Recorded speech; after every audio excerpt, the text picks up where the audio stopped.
Something I've been trying to put into words for quite some time now is my experiences with creating community. The reason I feel ready to start talking about this now is because I'm in a better place now. For a long time, I wasn't. And I'm not finished getting there. And that's why I've been hesitant to talk about it, because I am completely mid-process. I am in the middle of my process of digesting and integrating my experiences that I've had in relationship with others, in community. I'm in the middle of that process, and I know I'm far from done understanding everything I need to know. But I want to digest my thoughts openly as they come to me, because for me, it's a huge theme in my life. Conflict, falling out, misunderstandings, those types of things are a through line in my life personally since I was a child. And it's easy for the conclusion to be, well, you're the common denominator. This person who's always in conflict or has had all these conflict situations or all of this drama, they are the problem because they are the common denominator in all those scenarios.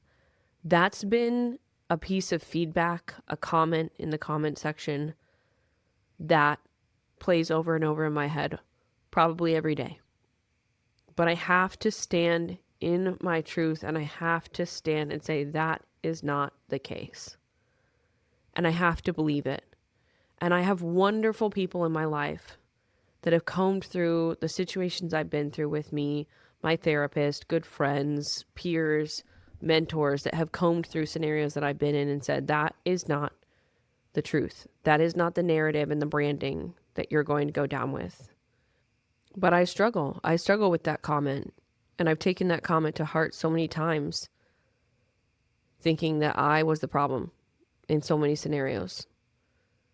Especially when I was coming away not knowing what to think, not knowing what just happened, having absolute whiplash through a scenario, whether it was with family or coworkers or organizations. And I've had to ask myself and get really comfortable with the fact that I have been a pivotal piece in so many of those breakdowns and those falling outs and those unpeeling and those unveiling scenarios, countless scenarios. And I've always wondered why.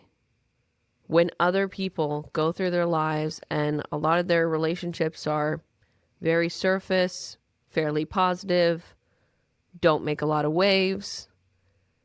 If they exit someone's life, it's no big deal.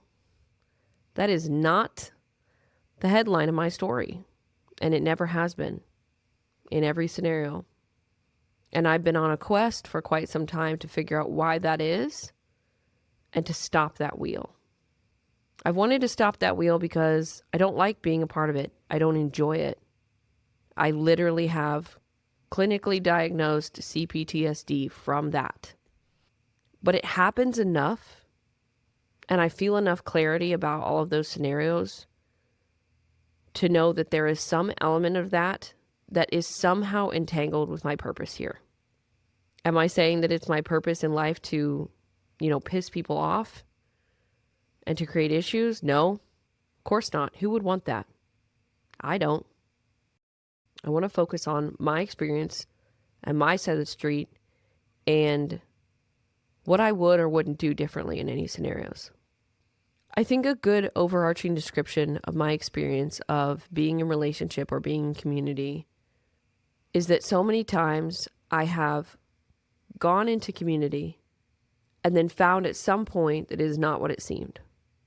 And it inverts on itself over and over again. Whether that was my own family that I was born into, the religion that I was a part of, friend groups, relationships, businesses, coworkers, employees. I've had this reoccurring blind side experience where what I'm a part of flips in on itself and I'm met with pain, confusion, trauma, and disappointment. Over and over. There's some sort of karmic cycle happening there and playing itself out.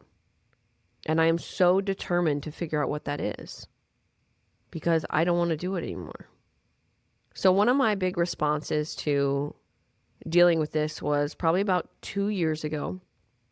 I would say I had had a series of bad experiences, like I described, of community and relationships flipping themselves inside out.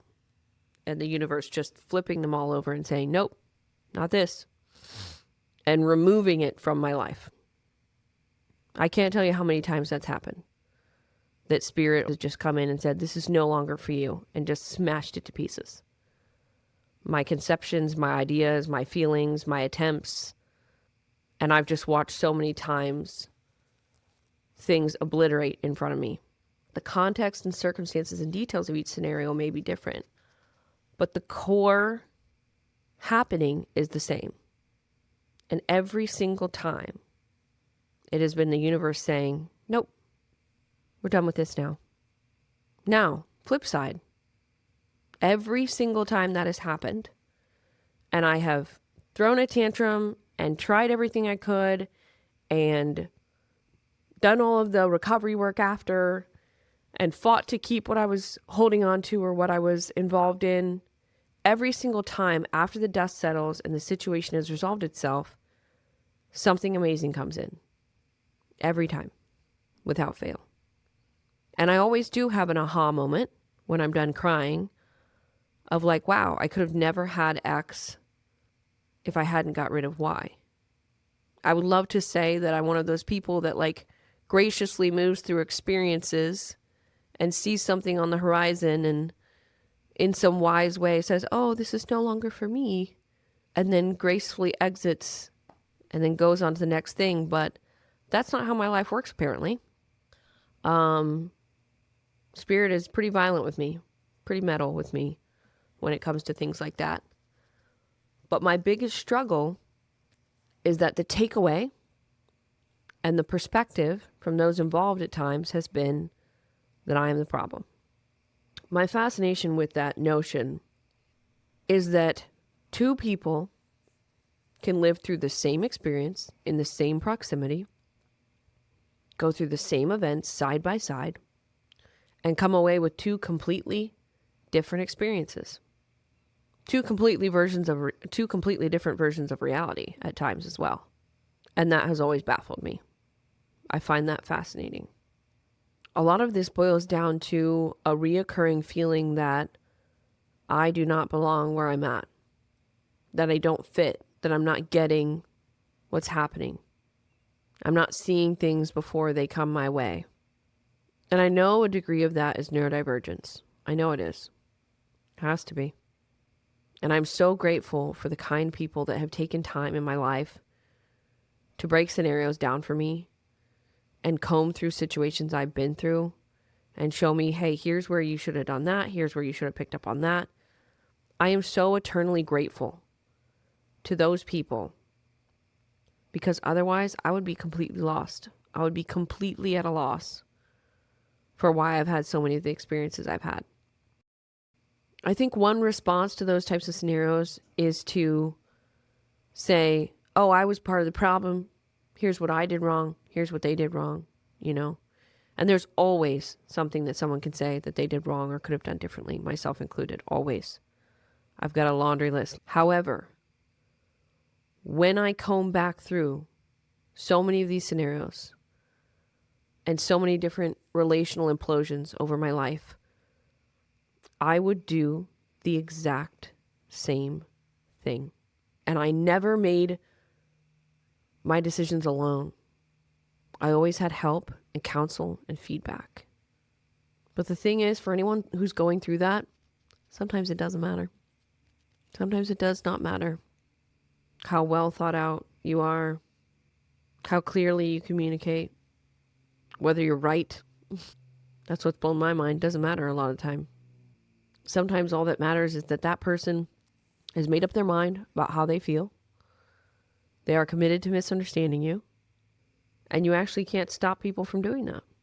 The truth is that I think online, when someone's done you wrong or you've had bad experiences, it's really easy and feels good to have a response of, oh, well, they were wrong about me and like their loss and, they're a loser and, screw them. And I buy into those things a lot because they make me feel better, but it's not the truth. It's a lie. The truth is that I still feel the same way about them. The people that have hurt me or that I've had bad experiences with, I still love them just as much. I wish I didn't. I envy people so much that can just be like, well, you suck, or you're a bitch, or, you're in the wrong, and then just move on with their life. I don't comprehend that. I don't. The reason it tears me up and I get stuck on these things so long is because I still feel the same way. The love I had, the love that I gave, it's still all there because I meant it.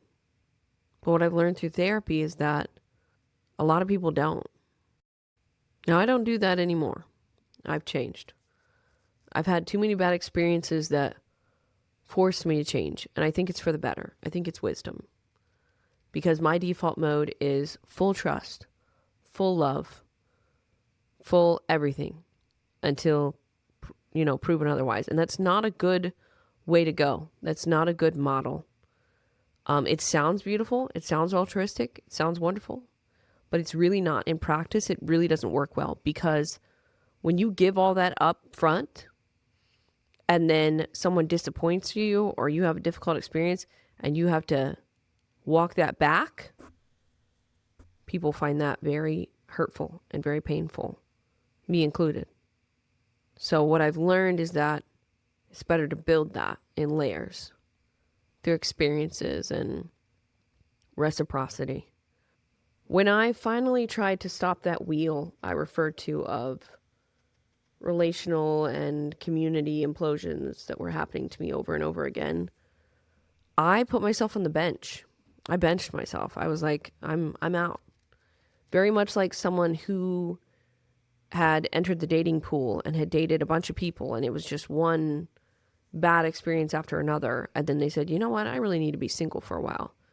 That's pretty much what I did in terms of community and friendships and entanglements. I said, until I figure this out and I have more clarity on this, I'm not engaging. Which was extremely hard to do because that's not in my nature.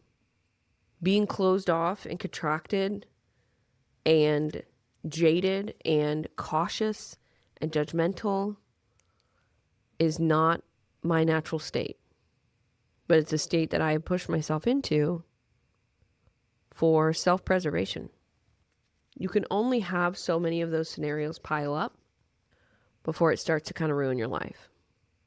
And because I put myself out there a lot as a person, not as much as some, there are other people who put themselves out there much more. The proximity of implosions behind me in my wake on this life journey I'm having is higher than most. I think in your average person's life, maybe you have a few, you have a couple. But when, the way my therapist put it, is the difference between someone who is in a rowboat fishing and every once in a while they pull out, a bad fish or they get bit by a fish or something like that. And that's normal. Whereas the way I've chosen to live my life is the equivalent of a freight liner. And I'm raking in a huge net of people, opinions, experiences, exposures. And I have a much higher percentage of issues, implosions, due to how I operate my life. And that made a lot of sense to me. But dealing with that is something I don't have an answer to. I don't know how to deal with that. I find it intolerable and painful. And I won't get into it now, but there are added layers of complexity. Social media, privacy, boundaries, identity. When I first entered the stage of creating relationships and community on a larger scale, I had no clue what I was doing. No clue. If me now could go back and have a discussion With younger me, wow. I would tell me to slow down. I would try and convince me that not everybody has your best interest, even if you have theirs. I would try and make younger me understand that not everyone is good people. Not everyone's bringing their best or even their real self. People have secrets and skeletons, and I would tell younger me that even though what she was trying to find and create was good, that it's an illusion, at least part of the time. I would strap a bulletproof vest on her because her skin is definitely not thick enough for what she's about to go through. So I'm very much still waiting to know what the point of all that was. I feel like in life, and I say this all the time, that if you experience a trauma, I don't think it's okay when people say, oh, everything happens for a reason. I think that's a really messed up thing to say, because some really messed up things have happened to people. And that's a really confusing statement if you're a trauma victim, or maybe you're a survivor of severe abuse. But I also do see the truth in that statement as well. And I'm waiting to find out what the reason was. I think I have some inklings. I thought I knew what the reason was. I thought I knew that by inverting my previous traumas from my younger life and extending full love and openness to other people, I thought that was the reason. I thought that's why I was doing it, was to give people what I hadn't had. But I was so wickedly mistaken. Because when you throw open your doors, anything comes in. Anything. When I opened my doors to create community, so much wonderfulness came in. So much goodness that still stands to this day. So many relationships and friendships and memories and, life-saving and life-changing moments happened. I do not want to discount the good. The good speaks for itself. It's out there living. But my focus is the bad because I'm still confused, And when I began creating community, I was not ready. I wasn't ready for what came through. Fake spirituality, slimy healers, emotionally immature people, shapeshifters, and just ordinary messed up people, And I was not ready. And I think this is probably going to come off like, well, I can do no wrong and I'm perfect. That is so far from the truth. I'm a hot mess, y'all. And I'll be the first person to tell you my problems. I'll be the first person to tell you my limitations and my issues. The sooner the better. But something happens. Something happens when you are in charge of something, leading something, because sometimes in people's minds, they put you on a pedestal. And that's where the element of the internet comes in. There's a phenomena that occurs when maybe you have a page with a certain follower count, or maybe you present yourself in a certain way, or maybe you look a certain way, or maybe you've stepped into a certain role. Once your foot is on that pedestal, something weird happens, and your humanity and who you are as a human being goes away. Suddenly, everyone else is afforded the luxury of being a human, being a person, just going through their life, that regular kind of treatment. But you don't get to have that. You don't get to have both. And that's what I would tell younger me, that you will trade your humanness for that. You'll no longer be allowed to be compared to a metric of a human being. The expectations of you will be insane. And I think we see that scenario play out a lot in celebrities where, maybe it's a young person and they got famous really young and they have their own issues to deal with, or, maybe they stumble and have a drug problem, or they're just going through the normal mechanisms of growing and learning as a human being. And we're just like, how could they? Well, that's weird.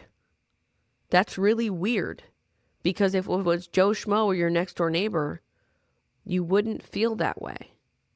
There's a strange effect that any sort of hierarchy or pedestal. It has a weird effect, pedestal effect, we'll call it that.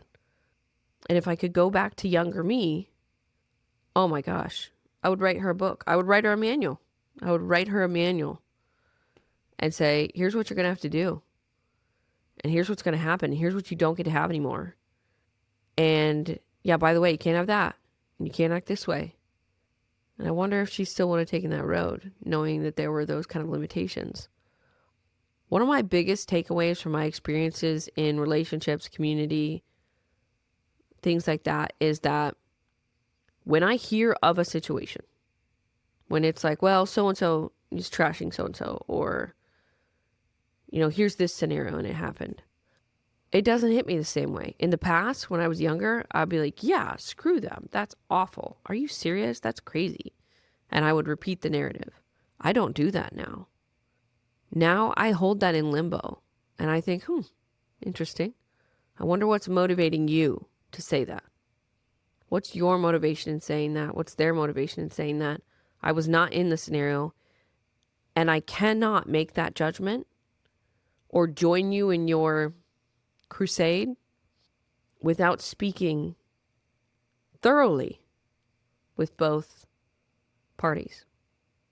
Well, and then you enter the question of the truth. You enter the question of the truth, which is the third party in any scenario, which is actually what happened. And that often goes out the window first when people have strong feelings about something.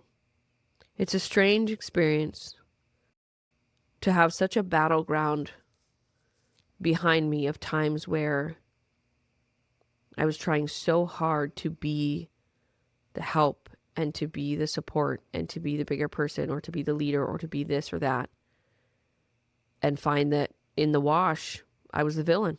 I feel like there's people that will go through a bad experience and chuck it in the bin and move on with their life. And then there's people that will be like, wait a minute, what just happened? Let me break that down so that it can inform my future behavior. And I've done that work. And I've come up with the same conclusion every time, not independently, with the help of many others. But it doesn't matter, because someone can form whatever narrative they want, and they can walk with that narrative to their grave. And I think that's the most mind-blowing part for me about, human psychology and human behavior, is that two people can walk through the same scenario, same situation, and come away with completely different narratives. There's this lyric by Noah Kahn that I heard today that I really loved. I was playing the song on repeat. And he said, I'm not proud of all the punches that I've thrown in the name of someone I now barely know. The bigger question, and I've said this in other videos before, is not, well, they did this to me and yada yada. My question is, why did I let them? How did it get that far? By the time something blows up in my face and I look back on it after and go, in what universe do you let someone like this into your life? Especially after you've seen their true colors. Especially after you've seen their true colors. And that's my huge piece of work. That's my only goal right now, is to find out why and how, at what point did I lose track and allow this person into my life that on paper I would never associate with. Currently, I'm at a time in my life where I feel like I have created that. I've walked and moved in much greater wisdom and intention and choosiness with who I allow in my life and who I don't. I've introduced a screening process into my life. I've spoken up and believed myself when I had feelings. And I feel like I am in a place now where I've gotten this second chance at creating community. And I'm not wasting it, and I'm treating it with kid gloves. Now, am I fraught with fear doing that? Absolutely. I hold on to it loosely because anything can happen. I've had the most secure relationships in my life that I thought would last forever, that have gone to pieces within a moment. People that I thought I knew inside and out, that have blindsided me and blown me away. And I'm still grappling with and trying to understand. The important thing is that at the end of the day, you can stand on how you behaved, stand on what decisions you made, and that you go back and you look, if I had that to do over, would I do the same thing? My answer has been yes.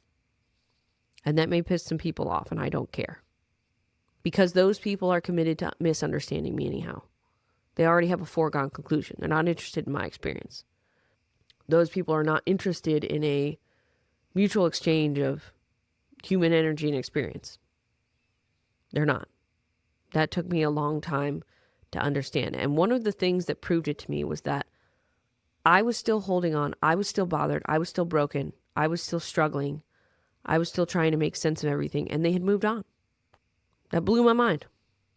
I was wrestling with something on a daily basis, a pain, an experience, a misunderstanding, wrestling with it. And they never think about it. It made me realize that we were approaching things differently. It would be very much like grabbing a hold of a rattlesnake because you've decided that it's a baby and hugging it and holding it and then being confused when it bites you. That's my work. That's my problem. True responsibility and true accountability is getting out of he said, she said, and asking yourself, why did I allow this person in my life? I have some answers to that. I found some answers through therapy, through trauma work, and through my own study, and through good friends that I can talk about these things with. Another effect that I would like to point to is that we love to criticize and take issue with the person that's putting themselves out there, especially those who are not doing that in their own lives. I have so much respect for people, whether it's on social media or in person or in their own lives, are the ones putting themselves out there and opening themselves up. Because you're signing a contract, and that's what I would tell younger me. You are signing a contract where you are requesting to be a part of the court of public opinion. Man, if I had known that.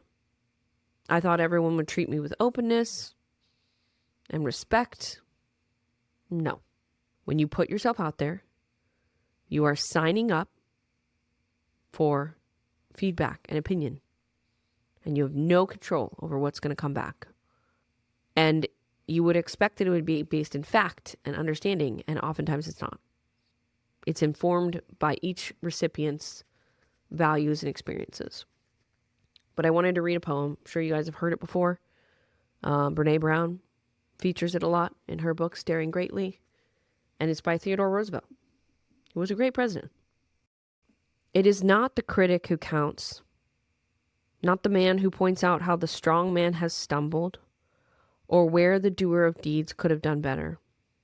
The credit belongs to the man who is actually in the arena, whose face is marred by dust and sweat and blood, who strives valiantly, who errs and comes short again and again, who knows the great enthusiasms, the great devotion, and spends himself in a worthy cause, who at the best knows in the end of the triumph of high achievement, and who at the worst, if he fails, at least he fails while daring greatly, so that his place shall never be with those cold and timid souls who know neither victory or defeat.